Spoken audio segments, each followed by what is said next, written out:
lead us in prayer this morning? Sure. Bow with me. Dear Heavenly Father, Lord, we thank you for this day. And Lord, we just ask that you be with us today as we conduct the business in our county, and just keep us ever mindful of all those around us and their needs. And Lord, we just pray for all those that are still dealing with this pandemic, and those that are sick or in the hospital, whatever it may be. We just lift them up to you. Lord, just ask again for your guidance this morning and every day as we represent this county. We just pray all these things in the name of your Son, Jesus Christ. Amen. Amen. Allegiance to the flag of the United States of America, and to the republic for which it stands, one nation, under God, indivisible, with liberty and justice for all.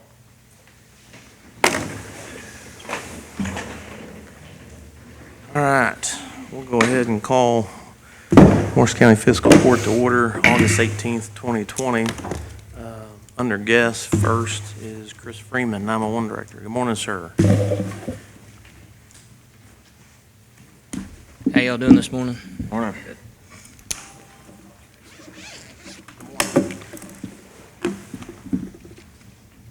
Before you get started, Chris, just so I've got him on here first because he's actually on an all-day meeting with the 911, the NG 911 Strategic Planning Committee that Kentucky Office of Homeland Security has.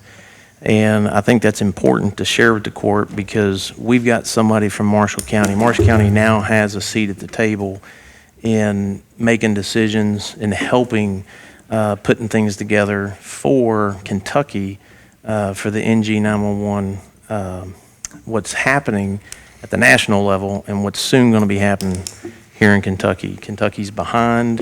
We're trying to catch up, but Marshall County's got a seat at that table, and so we look to see good things come out of that NG 911 committee. So we're going to get you in here and get you out so you can go back downstairs and get All back right. on that. Well, I've been on the call for about an hour before I came up here, and two of the biggest things that came up were standards and funding. So it's kind of what we're talking about and we're looking into. One of the things that we had talked about in it is training, which you have inside your county boundaries. You have the level of service that you provide to your county, but you cross that county boundary, and that level of service doesn't necessarily stay the same. Perfect point here is we have text messaging. We have apps like Rapid SOS and some other things for location accuracy to assist us in finding folks.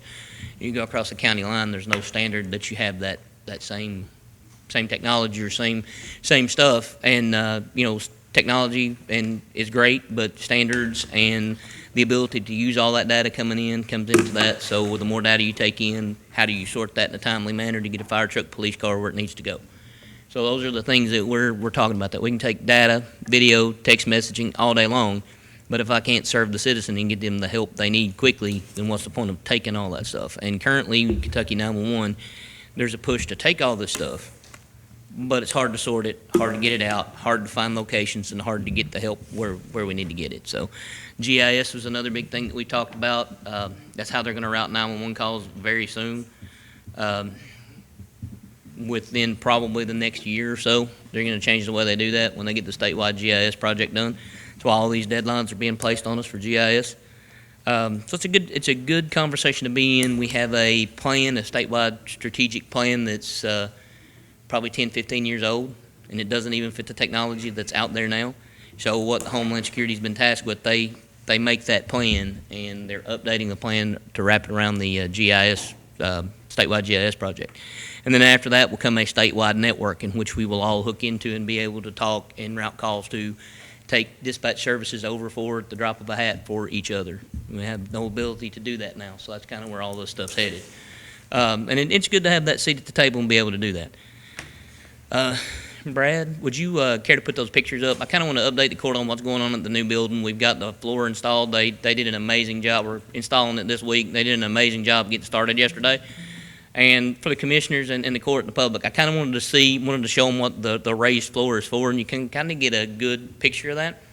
So if you build a traditional building and you put all your cabling and all of your data, all of your electric, all of your stuff in floor boxes, you run it through conduit.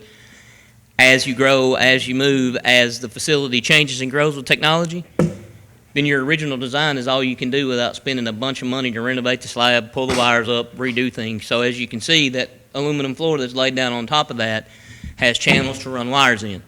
That's kind of what it looks like. So it will bring the floor up to the original level. We don't have to lose floor space for ADA, because for every, I believe it's for every inch that you drop, you have to run a foot for ramps. So in that room, if we did that with a raised floor, the traditional raised floor, we'd be looking at an 8-foot ramp for an 8-inch raised floor. So this was the best we could do with the building and the stages it was when I got here. So we took all the wires out of the conduits and stuff and made this building be able to grow. So it's basically a shell, and that floor allows us to grow and maneuver. So if we have to change where the consoles are placed, because we have another community that joins us, or if we have some technology that requires a different desk later on or different equipment, we don't have to start jackhammering concrete, rerunning wires, and doing things like that.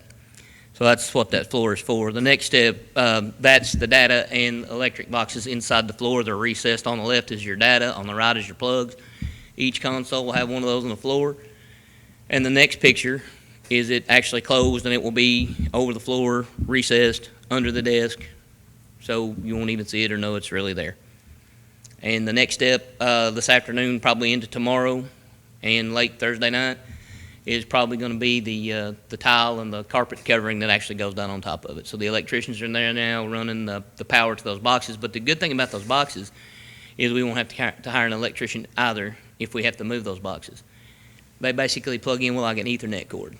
So there is power to a junction box and then a plug that sticks into the junction box. It actually almost looks like underneath there what a power strip would look like, but it's not. It's a more heavy-duty, more permanent type of power strip. So we're able to hook up that way. So that floor and that shell inside that building will grow to anything that we need to grow to. So that was the need for that floor, to allow this building that we put money into to grow and service us for years and years and years to come. So kind of wanted to update you as to where we were on that. I don't got one more picture maybe, and it's kind of like those guys, a bigger, broader overview of the floor with them actually cutting some of the pieces that go around the wall. Maybe I didn't send it, I don't know. It doesn't matter, but they have a big saw set up in the middle of the room, and they can actually trim those pieces to fill in those gaps against the wall, so that floor will be solid up against it. They did all that in a matter of about 3 or 4 hours yesterday, that original laying of that floor. They got started sometime around 10, and I think that was around 1 or 2 yesterday. So, like I say, the electricians are running the wires today and doing the things that they need to do. They started late yesterday afternoon, so that will allow us to do what we need to do and move forward. The communications project for the sheriff's department, we've had the repeaters in since March. We didn't have a tower to hang them on the south end. So South Marshall Fire Department, Ricky Searles, they built a tower. The county's been in negotiations with them to get that done. They didn't actually get the building built until mid-June. They had some issues getting an electrician out there due to COVID and some other issues. We didn't get our repeaters till we ordered them, got the approval to do it in December. We didn't get our equipment until March 2nd because shipping things from overseas, they obviously were affected with COVID before we were, so it set us behind. We're just waiting on proper agreements, FCC licenses and things like that. We're to the point where all of that is signed and ready to go. We didn't know how high we were going on the tower, so we have to purchase the coax. That's being, quotes for that's being generated now, so as soon as we get that passed through the court, we'll be able to schedule a day to actually do the work and hang the repeaters. So we're close. There's been some unforeseen setbacks. I know it's frustrating for you guys. And I do want to clear something up. I sent an email yesterday concerning a portable. It's for that one unit. I wasn't trying to say or insinuate that this problem is everybody's portable. That one unit, I've heard repeatedly in locations where we don't have communications problems. So Sunday night, I was out at 11 o'clock in Calvert City and went to where he had a traffic stop and arrested somebody because it scared me. Heard on the radio that he couldn't get out. We need to replace his handheld. He can use mine if he needs to. But his issue, where he's at, we don't have communications problems in Gilbertsville necessarily, and we don't necessarily have them in Possum Trot. And in investigating that one, I found out that the water company had installed some things on the Calvert Tower at the water tower and unplugged the microwave link. So once that got plugged back up, we were good I to would go. have to disagree with you somewhat on, not just one. Tim, can you talk in the, Really sorry. It's not just one portable. There are several units who have issues in different areas. People have tried taking their lapel mics off. Well, They've tried I- different radios. I understand And when that, you but- were doing your portable checks yesterday and they were saying that you were clear, we couldn't even hear half of your traffic. Sometimes they even had to ask you which unit it was. Hopefully the South Tower will take care of a lot of that and we get It all the will, new but repeater let me system. kind of back up and clear it up. I'm not saying, I'm saying that particular unit with that portable. I think it needs to be looked at, that one portable. Not saying, not disagreeing with you at all. But I think that the sheriff thought I was trying to say that a lot of this was portable issues. I'm not saying that at all. There is obviously, we're missing a third of our coverage because we're missing one piece of equipment that was Right. taken down in 2016. So this has been a systemic issue since 2016. We're close to the resolve of it. But if we still have some radio issues, plugging those radio issues back into those things are going to cause those problems. But Mayfield Highway and 641 in Gilbertsville were alarming to me because those two places usually don't have those issues. It's more toward the south end. Right. So I went out and I done the radio checks there, and I really feel that Little's portable needs to be replaced or looked at. Okay. That's all I'm saying. I'm not saying that it's systemic, it's the whole thing, it's everybody's portable. Not at all. There's a bigger issue if it's everybody's portable. But that one in particular, because of those two places. We have scheduled to test all of our portables again, but Okay. I get emails constantly from several of the units Sure. that they're having the same areas, so.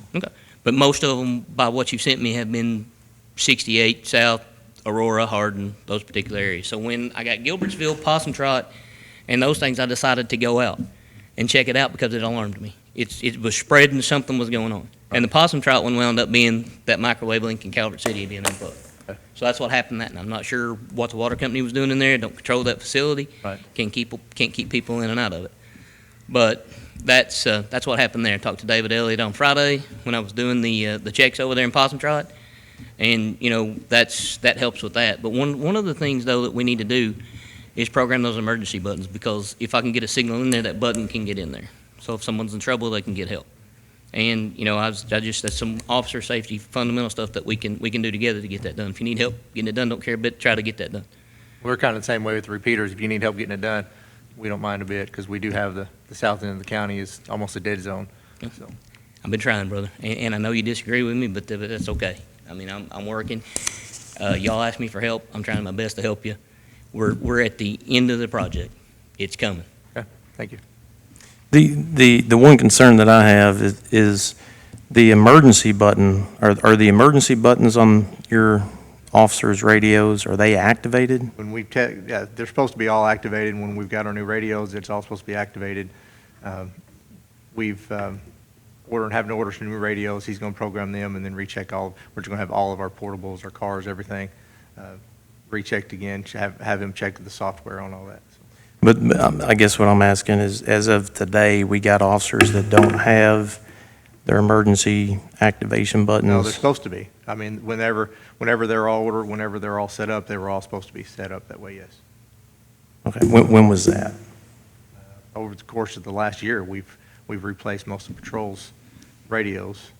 And there's new radios that have come in. A couple of them we discovered had a microphone issue. We've replaced the lapel mic issue on it. And with my background, the emergency button is a lifeline for that officer. That's why I'm asking. If there's any piece of equipment, that is the most important piece of equipment for an officer, because obviously if he's having a heart attack or if he's fighting somebody, all he's got to do is push that button, and then that notifies that he's having an emergency. And I'm sure you have policies that say everybody goes and find out what's going on. As Chris stated, 2016 is when it was noticed that the infrastructure, the communication, there were problems with our infrastructure. And as we've looked into it, the fiscal court, our responsibility as a county is to make sure that that infrastructure is in place, so that when agencies like the Sheriff's Department plugs into it, that they have a sound communication system that's in place so we can communicate. I mean, this year has been a unique year. When you have part of, as I'm finding the equipment, parts are made in China. Everyone knows now where Wuhan is in China, and this COVID issue. I mean, buying a piece of equipment. I went to go buy a piece of equipment at a local business, and it took about 2 months for that business to get that item shipped from China. And so there are obviously new issues that are facing us that with this COVID as far as getting parts and stuff that we need. But I'm confident that this issue is going to be resolved. I think in the meantime, the agencies that are involved need to understand that the county is doing what we set out to do, and that is to take ownership of that infrastructure so that it is maintained, that it is up to date. You can go to multiple agencies and see where radios were an issue, but what we're talking about when it comes to the infrastructure is our towers being in compliance with the FCC, being in the right location, and it's probably in the future the county's going to have to look at getting our own towers. If you look at some of the quotes that we got just to hang a repeater on a tower, I think one quote was $20-something thousand. $24,000 a year to utilize a cell phone tower in the south end of the county. Yeah, I know some other counties have taken ownership in their infrastructure to where they own it. They've partnered with other communities, and they may benefit with a revenue stream of companies leasing to hang their stuff. So it's definitely the county for years. I heard this when I first ran, that the county, the fiscal court, wasn't doing their part. I can tell you today the fiscal court is. The amount of monies that we've put into this to make sure that the infrastructure is in place so that any agency in our county, and for that matter, any agency that comes from another county, the interoperability to where we can communicate. It's an asset twofold. If you're coming from outside our community, or if you're going outside the community to another agency, that you can at least talk to one central location. So it's a known work in progress, but the court is doing its due diligence to get this infrastructure in the condition that it needs to be in. But also, the agencies need to understand what they plug into that infrastructure. I mean, if they plug in an old, antiquated radio that doesn't work, then it's not the infrastructure. And so those are the two things that we have to separate. If it's an infrastructure issue, then that's something that we need to be fixing. And if it's something that somebody is using to plug in, then that's obviously, needs to be brought to that agency's attention to fix. So, but I just want to make sure that everybody understands that this is going to get done. We're going to have better infrastructure in this county. It's been something that's been neglected for years. We all know this, and it's just one thing after another that we're trying to fix. And so I'm happy to see that this is getting done, and once that coaxial is put up on that tower and that repeater's put up, then we're going to start identifying where we have our dead space and so that we can get communications there. So everybody just needs to be patient, but it is getting done. Go ahead. One other thing I want to go back to and say, some of the things that I would like to do in the email that I sent. If we have an issue with a portable or mobile, just a brand, if it has a mic, so we can identify some of those things. If we see a pattern in it, it may be something that we can program out of it or something that we can do. But I can't get out on my radio. Is it portable, mobile? Does it have a mic?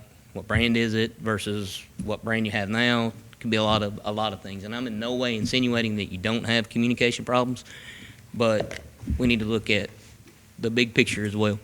Because if you have 3 pieces of equipment and you take one down, you're operating at 2/3 capacity. There's no doubt about that. That is the issue. But, you know, in that particular one, I kind of feel like we need to replace his portable. And maybe his if- should maybe be a actually few one of the others. new ones. We'll test it again whenever they come up here. Okay. And we'll swap out for the interim, but he's one who gave me a list of certain areas that I just forwarded, but Mhm. we've gotten that from several different units. Yeah. And So- you know, in the south end, Thank you. that's generally where those are. But like I say, Gilbertsville and, you know, right there on 641 across from Kentucky Shores, you know, it's generally not a place to have those issues. And Possum Trot's generally not a place either. So I didn't know if they were spreading based on the repeaters and things getting worse, or what it was is what prompted me to do that. It wasn't to point the blame or shift the blame, and I feel like that was what was thought, but it wasn't. You know, Mayfield Highway and those particular places, like, don't want somebody out there with a piece of equipment that's not working. I agree. I think we need to work together. I do feel that the guys are getting frustrated. The example would be whenever you were doing your radio checks, one of the guys from our office tried to call out on his radio, and he couldn't get out at all. He went to our base station, and even from the base station, which is a strong tower, or a strong radio in the office, and tried to communicate. Dispatch could hardly understand him, and half the traffic coming through. So there's been issues off and on. I would like to see us work together more. Sure. I don't know, it seems like there has been a split. I would like to see us be able to communicate and work together more when there's concerns, when there's issues, lay out a design. Whenever somebody says, hey, this is happening, what's the best format to be able to put that forward to test to see, well, this is not usual in this area. Let's go check it out, like Sure. the microwave being unplugged, things like that. My- That's kind of our goal, is just to have a kind of a better I found that out communication and just working. recently, and, you know, I sent the email to the sheriff yesterday to kind of set that, and I can see where the frustrations are there. We need something fixed, it's not fixed, and we're trying to get there, but it's coming. And just trust me, I'm as invested in it as you all are, because I can't do my job and consolidate with other communities if we can't talk with inside our own. I understand. Because I can't bring folks in and say, hey, look at what we're doing in Marshall County if I can't talk to you in Aurora. It's a negative impact on what I'm trying to sell and what I'm trying to do. So I'm as invested in it as you all are. And I've been a law enforcement instructor for 10+ years now, and law enforcement is that's my bread and butter. That's what I do. That's who I take care of, and I'm doing what I need to do to take care of you. There's unforeseen circumstances that I can't control right now. And we'll get it as soon as we get it. Trust me, I lose sleep at night, every night. Update on a new grant. I don't know for certain, and if you need to go, we can discuss it later. Apparently, you've got a grant for a new CAD system. I'm assuming, is that something that would affect our side? Because none of the agencies were aware of the possibility of a CAD change. I mean, that would take a budget. You know, if we're having to buy new software or something, that's something to add to our budget that we weren't considering. So we will not, from our side, we won't be able to interface with your CAD. No. Is there any kind of update on that, or? There is, and this was discussed in open court with the resolution. No questions were asked or anything like that either. But I did do due diligence in doing that. You won't have to pay anything for mobiles. I talked to you all about what you're paying for mobiles, and I negotiated a 3-year contract with this company. You don't pay anything. So not going to cost anything. You use the existing infrastructure that you have in your car. Don't cost you a thing. And it might be something, Tim, that there was discussions and you're just not finding out about it. Because I've known, we've discussed this when I was preparing my budget well in advance. You know, the actual cost that you guys are paying, and with the software that he just talked about, it's saving you money. You You're know, paying nearly $8,000 now is what y'all told me. And yeah. So there might be.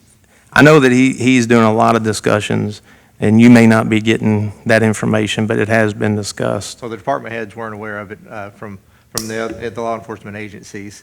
They were all kind of taken by surprise as well whenever this came out, that, you know, there's a new CAD possibly coming. So we were just kind of curious, you know, what is this CAD? Will we still have NCIC availability through the CAD on our side?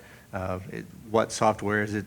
Sometimes you pay for what you get. I mean, if it's something that's substantially cheaper, is it better? So we're just kind of curious on what is what is the deadline for that, or the project date for when that's supposed to go? Don't have it yet because we don't even have the ability or the money from Homeland Security yet. Once Homeland Security, we had our meeting the other day to sign the contract, but I'm not allowed to get into negotiations with any kind of vendor until that happens. Okay. So when I get the green light from that, we'll have a project timeline. Right now, it's just a blank check. We Now- can choose to spend it or not. And I tell you, because this gets under my skin. The agencies that you're referring to are who? Calvert and Benton and us. Do they participate financially? The answer is no. And this can has been kicked since 2010. 2006 is when this started affecting communities across this state. This issue, if I remember, the court, and correct me if I'm wrong, but Calvert City directed their attorney not even to participate in the discussion. Jeff Edwards and the city attorney for Benton, the judge then, Mike Miller, had directed the county attorney to work with these communities that were in that interlocal agreement. An interlocal agreement expired in 2012. In that interlocal agreement, the funding for 911 was outlined. With no interlocal agreement, this fiscal court took it upon themselves to fix the problem. The problem with that, and you can go back and look in the minutes in that discussion, is they were waiting on the General Assembly. And the General Assembly put an increase on a tax on a cell phone, and it didn't generate that much money. I think $30 million is basically what's generated. $10 million of that dollars is what basically the communities that have a certified PSAP have for grants, and that's the grants that we're talking about. Those monies are available for us. Outside of that, the fiscal court is funding this 100%. So when agencies complain, they don't need to be complaining to us. They need to be complaining to their, if it's a city, their city council. If it's a fire district, their actual taxing district. It's frustrating when this governing body right here is moving this initiative forward, and there are agencies out there that are complaining, and that's what I'm hearing. Now, when we have legitimate communication issues, it needs to be addressed by those agencies.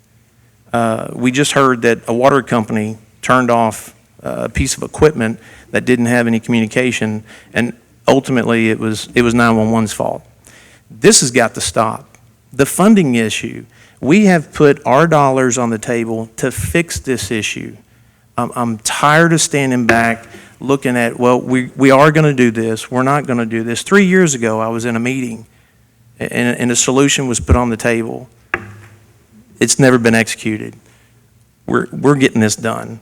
Our infrastructure, it is our responsibility. It is what it is. Those elected boards and those city governments, they make their decision. At that time, I think Benton was going to commit a certain amount of money. It is what it is. That was back in 2010. Today, it's 2020. 10 years later, we're fixing the problem so that your agency and all these other agencies will have a centralized dispatch center that is organic to this community. We're not going to outsource it. That was on the table back in 2010, to outsource it to a state agency. I can tell you right now, I'm not going to do that. I will vote no against that every day of the week, because all you're doing is giving up control, and you're still going to pay. The taxpayers in this community are still going to pay, and you're still going to have problems. It's not going to fix the problem. So we're getting this done. The agencies have to understand they're not paying into this. And that's frustrating, because this should be a collective financial endeavor, and it's not. We've decided as a court we're going to move this issue forward. We're going to get the infrastructure in place that should be in place so that our agencies, city, county, whatever agency uses it, actually has sound communications with the infrastructure. But I wasn't trying to get an understanding. I'm actually just asking more for an update. When is this project? I mean, because it's something that will affect each individual agency. When is this project? What is the CAD vendor? It's something we need to familiarize ourselves with. can we maintain our side if we choose to? I was just kind of asking for an update, so I wasn't asking. Yeah, and that should be coming from your sheriff or whoever's communicating with him. I don't know who's communicating with the 911 director. Okay. I know that we do open meetings like this. We have put grants on the table. You see the facility that we're building. We just showed pictures of the drop floor.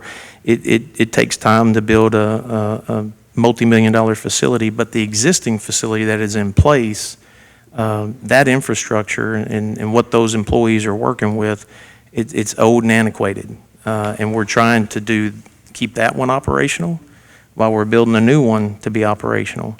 But there's information that has been shared that you haven't gotten, and some of the agencies may not have gotten. And that I think is at that agency's level to get that information, because I know he's putting out the information. Okay. And actually, it's the CAD that we talked about, the Rapid Deploy Cloud-Based CAD. We talked about it. Well, you Me- mentioned before that Me and you and Eddie looked at something. talked but about it, yeah. It's that one that we discussed. You didn't mention names. I'd never seen it before. I was just. Okay. I'm curious. Well, we will have actually sit-down planning meetings. You'll get the opportunity to talk with the vendor to get what you need when I'm allowed to do that. But currently, if I go into negotiations and talk to the vendor now, I'm in violation of the grant contract.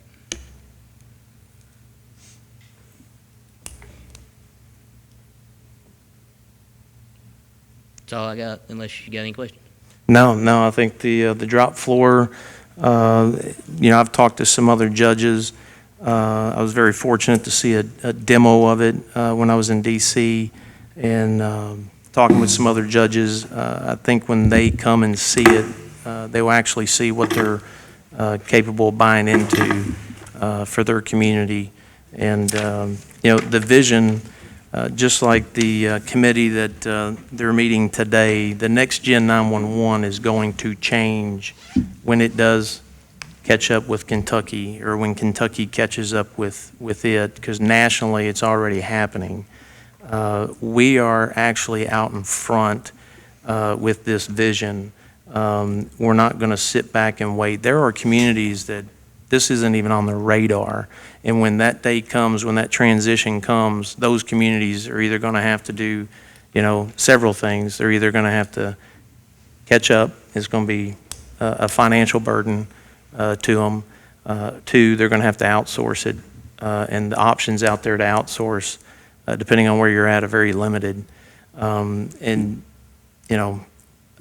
think for this fiscal court, having that vision to fix this problem puts us out in front in the state of Kentucky, and it's just going to take time. We're moving it to a better position, and when that day comes, when you actually see it and it's up and running and it's working,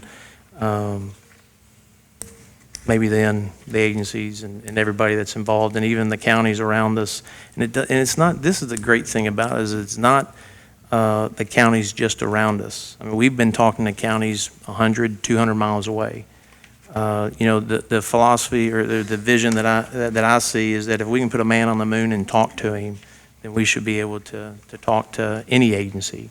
And that's how bad our infrastructure is. That's how bad our equipment is in this county. And so it's twofold, trying to get it improved while we're also trying to prepare for the next generation of 911. So I'm just proud that this court understands that, and we're moving that ball forward. So thanks for the update.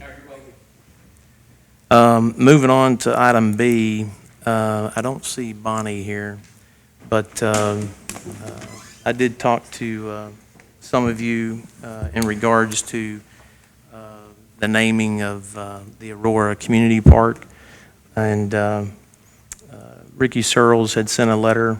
Obviously, the name for the park that the court voted on was Brenda Searles. That's his mother, and he felt that there was some issues with some of the residents in Aurora losing the name Aurora to the community park, and he didn't want to put his mother in a position that would be a negative discussion.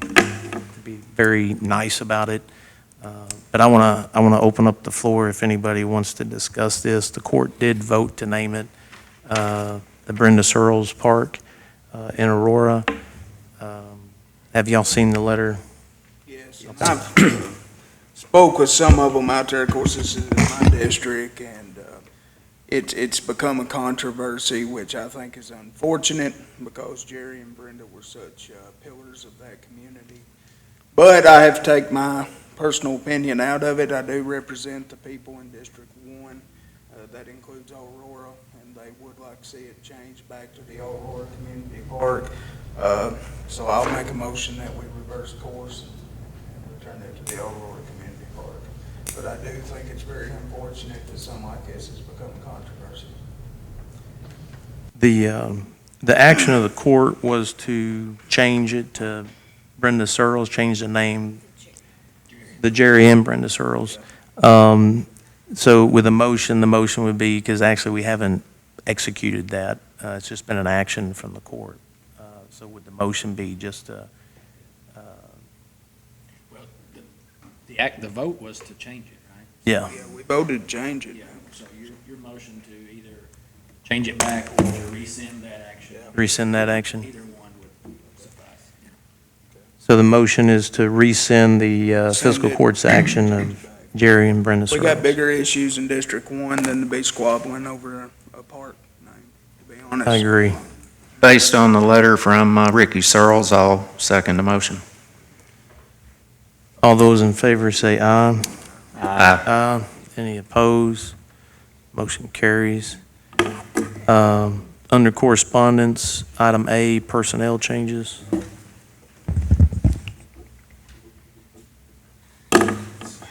July 2020 personnel changes. Ashton Harrington, part-time animal shelter, name change to Declan Aiden James Harrington, effective July 1st, 2020. Aaron Lane, full-time deputy sheriff, wage increase to $22.26, effective 7/16/20 per Eddie McGuire. Deputy clerk wage increase is effective 7/1/2020 per Tim York. Beth Cosner, $16.25 to $16.75. Kristen Johnson, $16.25 to $16.75. Vicky Frazier, $16.50 to $17. Lakin Robinson, $16.75 to $17.25.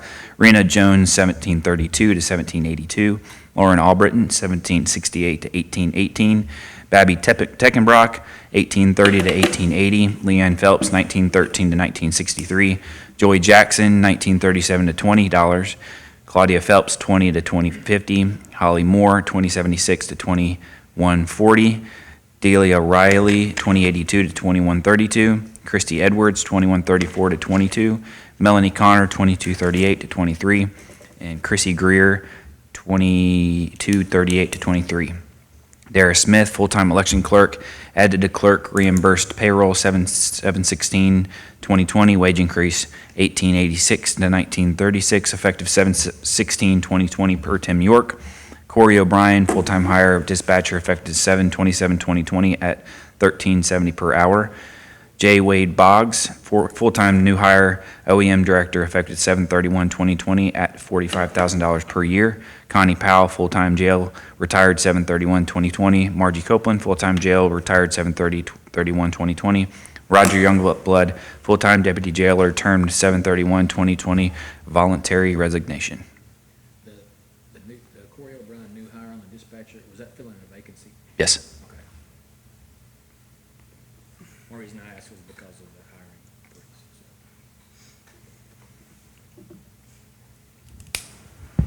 I think the hiring freeze was set for June 26th to expire. Automatically expired.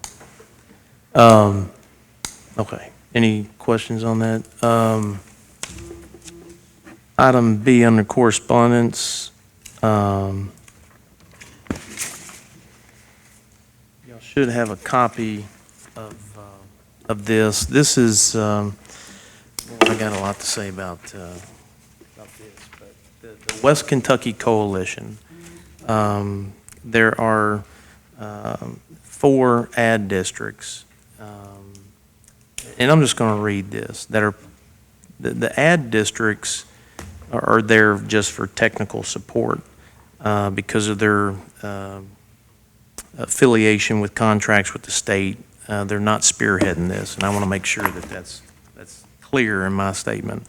I say ad districts because of those counties that are in the ad district. We have 8 counties in our purchase district, and these other ad districts have several counties within them. But the purpose of the coalition, the purpose of this coalition is to provide a platform for which the westernmost counties of the Commonwealth can come together to share and promote a common and coordinated level of support on the issues that affect our region at the local, state, and federal levels. The mission statement, the West Kentucky Coalition, is a unified voice for regional pride, prosperity, and progress. The vision statement, the West Kentucky Coalition uses the collective efforts of its members to urge state and federal representatives of our region to work together to further the common interests of the counties and communities of West Kentucky.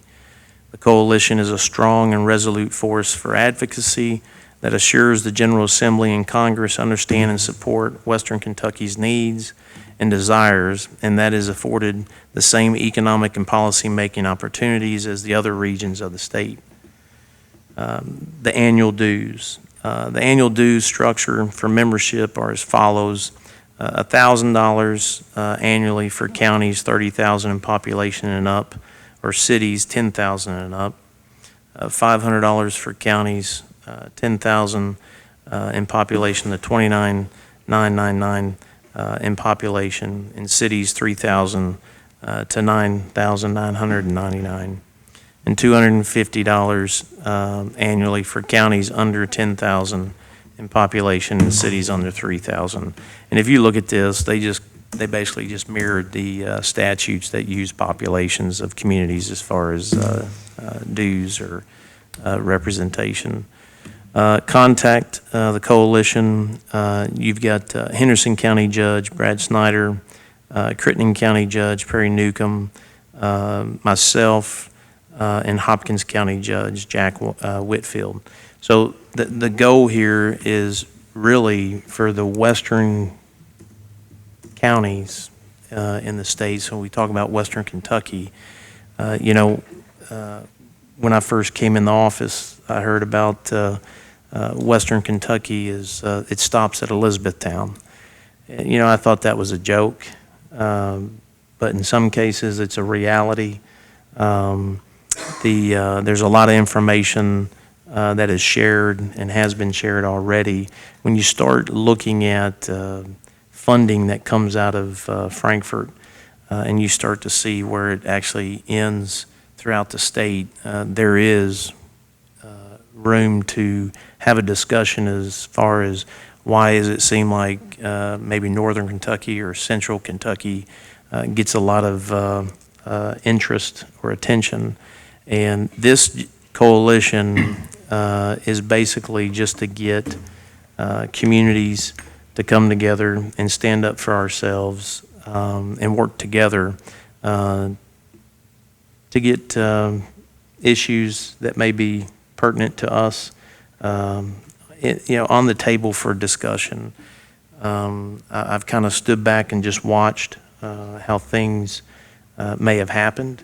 Most recently would be the state agency of state police with our CJIS information. One of the things that a lot of people don't know is that we had already communicated with the county attorney's office before Jason went on vacation with the management control agreement, but we adopted Northern Kentucky's management agreement. And I bring this up because to me it was clear that a state agency was, I'll use the term pandering, that may not be the right term, to Northern Kentucky counties. And the way they were handling us in Western Kentucky was two totally different scenarios. The language that we used was created out of Kenton County, and we basically just changed their name and put our name on it. We submitted it at the last minute to KSP, And within 23 minutes, I think when you sent the email, basically it was challenged by KSP and denied because the language that they saw in it, they didn't agree with. But prior to, about a week before, I had spoken with, actually more, further than that, longer than that. We've been in communication with Northern Kentucky for some time, and they had already passed this language. And we got a letter from the actual CSO, from KSP, and the CSO is a siege security officer. That position only is the one that can put sanctions on certified PSAPs. But the letter that he had sent to us was that everybody was in compliance. We were the last community in the state to be in compliance. And we submitted that on the 30th, I believe. And within 23 minutes, they shot back and said that it had to be changed. And we asked them, this is the same language as Northern Kentucky. I'd already contacted Northern Kentucky County, Boone County, and asked if their management agreement was denied. They said nope, it was approved. They weren't sanctioned, and neither were the other counties.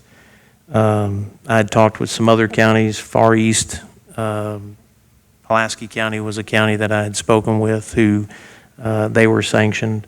And so to me, it was clear that there is a distinct way how this state agency handles the Northern Kentucky counties and Western Kentucky counties, specifically Marshall County, and that's got to change. At the end of the day, they had to backtrack, and the Northern Kentucky counties, to our knowledge, we'll never know. We did request from KSP those management agreements because we wanted to see how they were handled.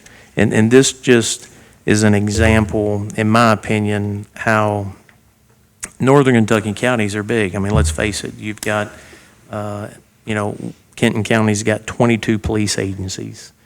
Boone County has a population of over 100,000 people, or close to 100,000 people. They're bigger agencies, they have bigger influence, they're centrally located, so they are closer to our representatives in Frankfort. And you get out on the western part of the state, we tend to get forgotten about. And it is it's real. All we're asking is that the playing field be fair. If the standard is set one way, then follow it. Doesn't matter if you're a county that has a population of 5,000 or 100,000. And that's kind of a segue to this West Kentucky Coalition. There's a lot more issues that have projects that may have a bigger impact for Western Kentucky with infrastructure. And that's why some of these judges are getting together and asking both counties and cities and communities, and there's even members, associations can join this as well. So what I'm asking the court today is for Marshall County to participate based off population with this organization would be $1,000. And I'm asking the court to approve a motion to join the West Kentucky Coalition to pay an annual due of $1,000. I think it's smart. I mean, like you say, we're often ignored down here. You get out the Golden Triangle, Western Kentucky's ignored. We're losing population. We're going to lose a representative, I think, and when they do redistricting. And I think we've got to be unified in this. If we're going to have a voice at the table and get our share of the pie, we're going to have to be unified. I agree. I make that motion. And I think the key too, though, is that I can't tell by this particular screen, but I believe there's somewhere in the neighborhood of 23 counties in that. Is that right? Yeah, there's quite a few. So this is being sent to all 23 of those counties, but it hasn't been expressed to them yet, I assume, right? No. We don't have, what I'm saying is, we don't have any commitments from other counties yet, or Yes. are there? Because our court dates are on the first and third Tuesday, each judge is presenting to the PAD district. So our PAD meeting is next week, but some of the fiscal courts have already moved forward, and some of the judges have already gave this presentation to their ad districts, and surprisingly, there was a lot of support. I mean, because this is, when I first heard this, I was like, oh, the Golden Triangle in Western Kentucky. Now I'm seeing it. Yeah, I agree with you, and I think it's one of those things where what I hope to see is that next year, when this comes up, we see that we were able to get at least 20 of these 23 counties and several cities, so that it truly is, if we get to next year and there's only 6 or 7 counties that got in this and were really involved or something, Yes, then we've spent $1,000. And I agree with you on that. Because here's to me what could be devastating is that this initiative is to support the 4 ad district counties in Western Kentucky. If there's not enough interest or participation, then it's a bigger problem.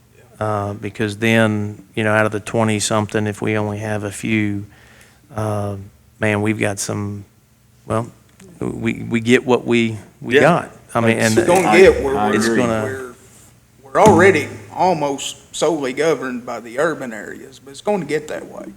And rural areas are really gonna be ignored. And if we don't get together and say, look, we're down here, we have people, we've got issues down here that are important to us, we've gotta be unified. yes. I'll second the motion. Oh, wait. All those in favor say aye. Aye. Any opposed? Motion carries. If you don't think that we are forgotten, try to schedule a meeting in Frankfurt. And they'll schedule it for 8 o'clock in the morning, thinking that it's just an easy drive to get up Yeah. there. And it's like, okay, well, I'll guess I'll leave at 3:30 in the morning to get there at 8. So Yeah. there's no concept of, Well, I tell you, I just went to association meeting in Lexington, and it was 8 hours of driving.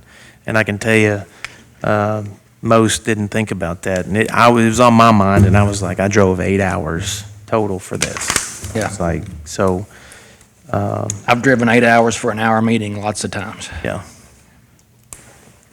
Yeah. And I'll try to keep the court updated on how many That'd be good. counties actually participated in cities. And they even actually opened it up for organizations like Chamber of Commerce and other organizations that have, businesses involved, so that's more impactful. Old business, item A, approve the minutes, August 4th public hearing and meeting, August 17th public meeting. Move we approve. Yep, second. All those in favor say aye. Aye. Any opposed? Motion carries. We had, item B is the Oak Level Cemetery Lane. We had the public hearing, and it was pretty much, the church was really the only ones that showed up to be in favor of it. There was no opposition. We just need to make it final on the court's decision with Oak Level Cemetery Lane. Is there a motion to So moved. accept that portion of the road? What was it that we were taking out? I forget, 153 feet? Okay. And so there's a motion to accept Oak Level Cemetery Lane, the 153-foot portion to be taken out of Yeah, it was, the 153? Yeah. Okay. So it'll be to make Oak Level Cemetery Lane 153 feet off of A-Rant Road. We'll do it that way. so moved. There's a second. All those in favor say aye. Aye. Any opposed? Motion carries. Item C, Administrative Code. We did the first reading. No, we've No. done Okay. both. Okay, so you guys got this. Yeah, I don't understand it, but Have this recorded in the file. Yeah.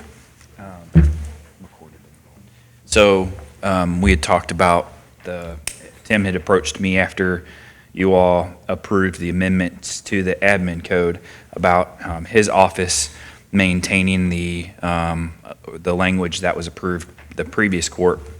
So, he wanted to adopt the previous version. So we didn't really know how to do that procedurally, and I think I talked to Jason, it's kind of like, well, he's a constitutional elected official. The statute states that if you hold that office, for your office, you can either adopt the county's admin code in whole, or you can adopt your own. So the sheriff has his own, jailer has his own. Traditionally, the county clerk has adopted the county's. So he wanted to just do change in this part for his office. So we're presenting it to you all as, I guess, both a discussion and/or a approval. Yeah, if this had not affected monetary, if there was no fiscal aspect of this change that Tim was making, it wouldn't even have to come before you guys. But because the fiscal aspect of the fiscal court and the county clerk's office are so, I mean, they're kind of joined at the hip. And so their statutes and the courts have recognized that the fiscal court still does exercise some oversight over county clerk fiscal policy as opposed to just strictly personnel, as, like, well, something that was totally non-monetary. Mm-hmm. And I wasn't aware of this until Tim pointed it out, is that either some or all of his staff either come in before the office opens or stay a few minutes after the office closes for essential accounting purposes to, wrap up the day's business. And so with the change that the court made, without making an adjustment for him, his employees would essentially get a pay cut. They would be penalized. If they were to take the Right. sick vacation or sick and vacation during that week. So it would essentially wipe those overtime hours out. I guess this would be a question for Tim, but why doesn't he stagger some of his employees' schedules? That way to cover that. But I don't know, that'd be a question. Who manages that? I mean, because we actually, and I didn't mean to, if I interrupted you, Justin, I apologize, but it's what you're saying, Brad, the attempt of the admin code, what we did, is a 40-hour work week. So who oversees that? Because we're doing even though he's a constitutional elected official and we're married at the hip, he doesn't have to do his books with us. Right. He can choose to whoever he wants to do it with, but we're doing those books. So who? Yeah, so here's my concern. From a employer standards standpoint, you're going to have a section of your employees that are treated differently than the rest. Completely different. So that's a concern of mine, because we run their payroll. So I don't care if they work for an elected official. They're still going to, at the end of the day, the labor cabinet's going to look at who's paid by the fiscal court. And we've gone through that. And we have. We've seen that. All they look at is if Marsh County Fiscal Court is on that paycheck, and that came from the audit staff back when we were doing the books for the exceptional center, and they simply asked us, whose name is on the check? And we said, Marsh County Fiscal Court. Well, Marsh County Fiscal Court, they are county employees. And that just opened up a whole nother issue. So just to give you some background on what Brad is saying, that came from the audit staff, what was that, 17 back back in 17. And two, what Jason speaks of, having a fiscal impact. I mean, the county clerk does reimburse for his payroll, but as I read earlier, all of those increases on his hourly rates plus this overtime will just decrease what he turns back in at the end of his fiscal year. Will it, or was it, that was gonna be my question, was that figured in his budget, or I do don't- you know that? We don't know don't know that. We don't know. That's the thing. I can tell you, Monty, that it wasn't discussed No. with us when we were preparing the budget. Yeah. So this is new to us. Right. But I don't know if it decreases that or just doesn't increase the excess fees, Right. obviously. But I guess, so you mentioned a few other, though, constitutional officers that, so do they all adopt our admin code? No. So No. the sheriff's office does not, Okay. and The nor jail. does the jailer. So they both hold their hold their And own both admin of code. those are also married.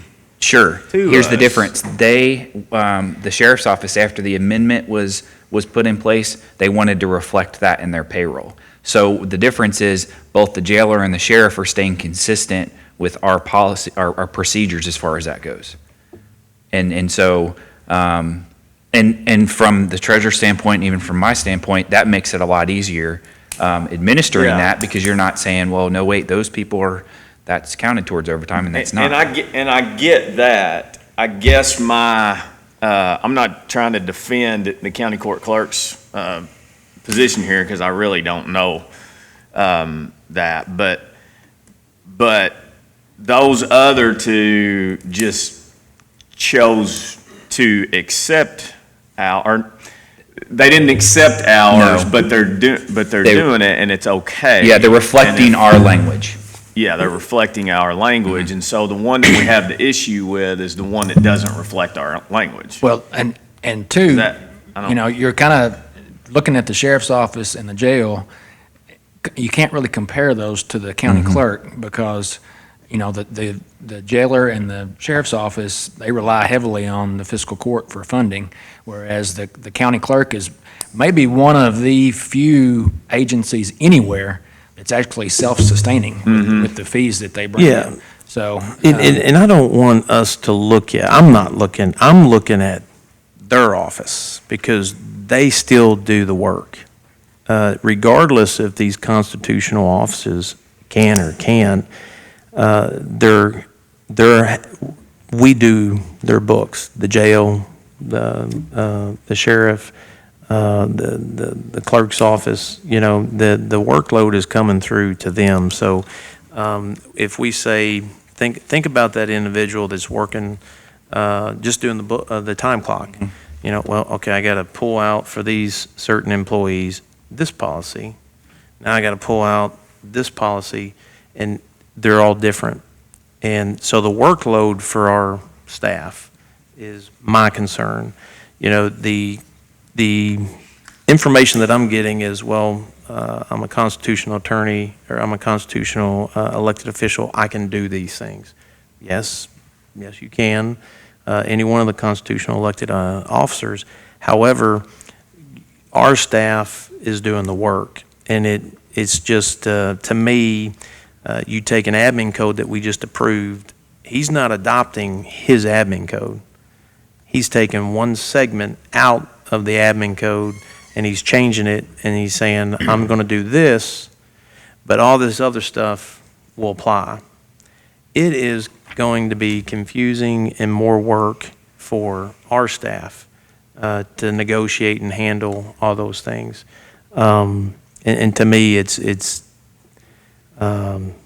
well, I don't think that that's being looked at. I think it's going from Tim's perspective, he's making the change based off of, he's reactive to what we did. If he were truly to be like the other constitutional elected officers, he would create his own policy for the employees. And for that matter, I mean, the constitutional officers can do their own books, and they can do whatever they want. They wouldn't even have to worry about us and the admin code. So I just think we're trying to, But what we deal with on a state level, unintended consequences all the time. What would be the unintended consequences potentially of that to us, though? Yeah, I think. Those excess fees, could those, Well, Because that could be a decrease, sure, the excess fees, but I think from a auditing standpoint, when they go and test payroll and they look at somebody at the road department that didn't get their overtime because we changed that policy as opposed to somebody that worked at the county clerk's office that they did, I don't know how, other than, well, because he has his own policy just on that part. I don't know how I defend the practice at that point. Is it going to be less fees if they've been doing it up to this point? I I don't. mean, less fees turned in? Yeah. Yeah, I would think so. Yeah, I mean, this Yeah, would. this is going to, because the I mean, it's not something they're just wanting to start doing, though. They've been doing it. Well, since the court changed it, prior to that, when Judge first presented the first admin code, the language was that those job codes, the sick, vacation, and comp, did not count towards overtime. The previous court before you all changed that in 16, I believe, or 17. No, it was 17 in the admin code. For 2 years, those job codes did count towards overtime. So, which coming from a private policy standpoint, I had never seen that before. Typically, you only get overtime when you're actually physically working. So that's why we presented it as is, that they didn't count towards overtime. So for 2 years, it did. So then we changed it back. Now, the county clerk would attend that wasn't the case, that he's always done it this way. But I assure you, the first admin code that was proposed and passed did not have that practice involved. Yeah, in the, during that year, it was put out to the constitutional elected officials. You can either have your own policy or you can adopt ours. So Tim adopted ours. And now we're dealing with this where, you're taking one segment out and our admin code is affecting the county employees. And then you got a constitutional officer that's pulling out this segment. And to me, that's going to be, I'm going to hear that in my office. Well, you did it over there this way. Why can't we do it over here? When, the fiscal court makes that decision. And I'm not, the procedure in this, if the county clerk wants to do this, he needs to be like the sheriff or the jailer. Adopt your own policy. And in a perfect world, those constitutional elected officials that adopt their own admin code would run their own payroll. They would apply for their own tax ID number and run their payroll, and on their check would be Marshall County Sheriff's Office, Marshall County Jailer, and other counties do that. And they're much bigger. I mean, obviously with the staff that we have, that's probably just been a practice. We'll do all of it. It kind of got out of hand before when we were doing payroll for entities that we had no control over. So, again, in a perfect world, that would be, from an HR standpoint, that makes things a lot cleaner. But I understand that would be a burden on those offices as well. Not only are you going to hear from other agencies, but I think you'll also hear from taxpayers. Why are we paying overtime for time not worked? I don't think like you said, you don't hear that in the private sector. I've never heard of that. Here's my question for Jason. If they have the right, if Tim has the right or anyone else to adopt their own policy, do we even have any say-so in it? Well, again, that goes back to what I kind of said at the beginning. If there's not I wish there was a statute or a case that you could pull up and I could show you on the screen and say, here's the black and white answer to this. But we're operating in a gray area here. And there's a couple cases that I did find, and I can't remember did I send those? I don't know if I've seen those. I know I sent it to Tim because he had asked me about it. And the one case, and I believe they're both Supreme Court cases, but both of them involved instances where the fiscal court in that county and the clerk kind of butted heads over policy. And at the end of the day, the Supreme Court held that, well, because it's a fiscal matter, the fiscal court still has a substantial degree of oversight over fiscal policy, even though it's an independent constitutional officer. Now, if Tim wanted to, let's say, adopt his own social media policy as opposed to the one we have here, we wouldn't even be talking about it because he, as an independent constitutional officer, he has the right to do that. So that wouldn't even come before this body. But since it is a fiscal court policy or a fiscal issue, and that's the idea of overtime and pay, and because the two entities are so intertwined, both statutorily and just from a practical standpoint, how it's always operated here, then I think it is an issue that the fiscal court needs to address. Thank you. Hopefully that made sense. It did, because social media policy, we, me being the executive carrying out the fiscal court's orders, or the staff, we wouldn't be monitoring that.